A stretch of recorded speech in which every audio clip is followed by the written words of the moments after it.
in the next 4 years, Kirk Cousins will lead the Falcons to an NFC championship game? No is the answer, Patrick. This is Sharp Money with Patrick Meagher on VSiN, the sports betting network. It's time for Palm versus the big guy. 30-second shot clock. Coin toss went to Palm. And we're going to start here. We're going to start NBA. Mike's favorite. Gosh. Nikola Jokic is a fill-in-the-blank player of all time. Top's one of the words, right? So I said, I think it's not disputable that he's a top 20 player. Obviously, he's too young in his career with 1 title and 2 MVPs to consider being in the top 10. But when you get down into that 15 to 20 range and you think of guys like Garnett, I have a hard time with Oscar Robertson. I would still keep Oscar Robertson above him. But guys with only, 1 title, like Nowitzki, a guy Jerry West, no MVP. I think he's right there in that, which would be the 17 to 19 range. So top 20 is my answer.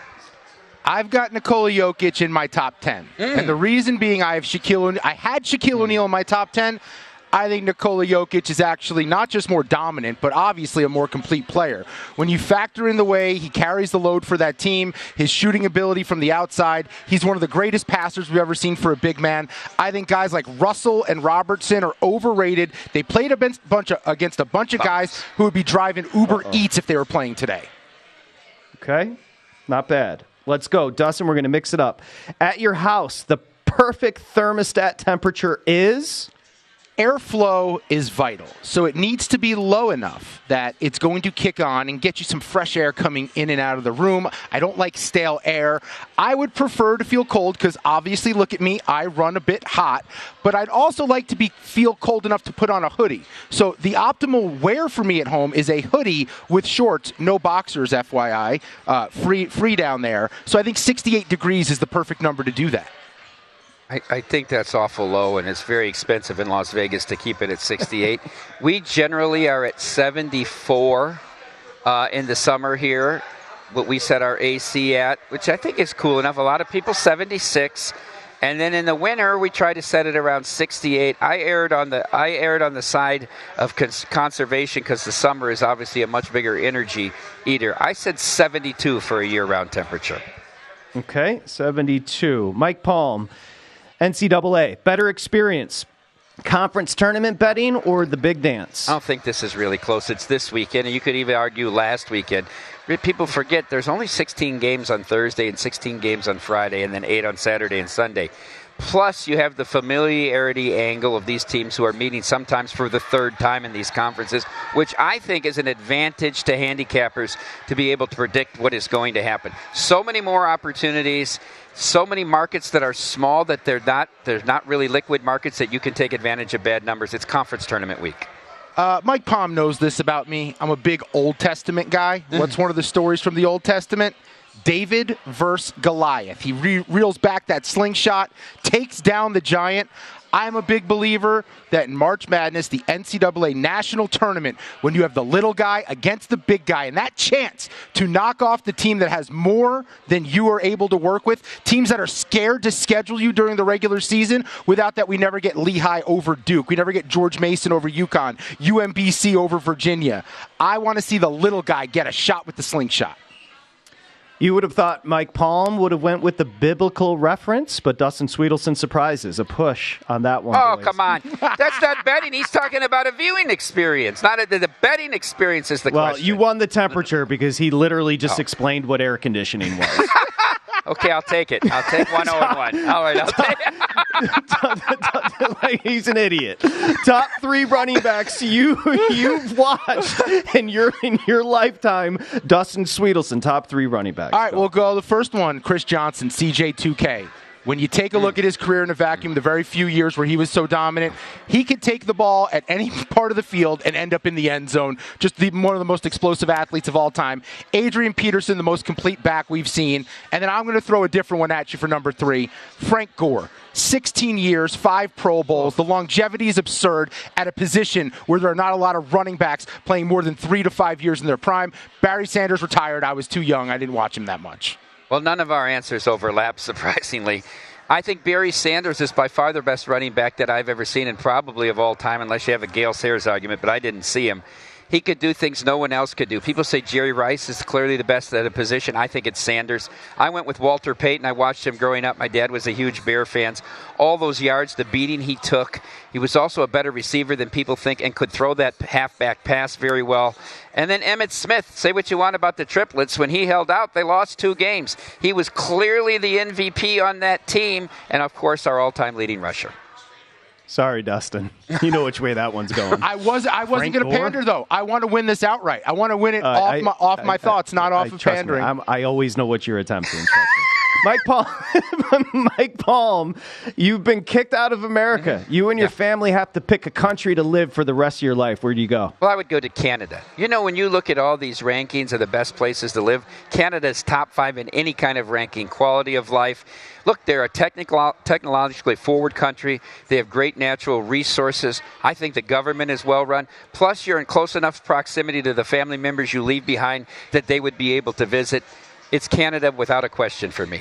Yeah, actually, Canada is my answer as well, but here's the number one reason why. Here's why. As we just mentioned, I'm a dumb person.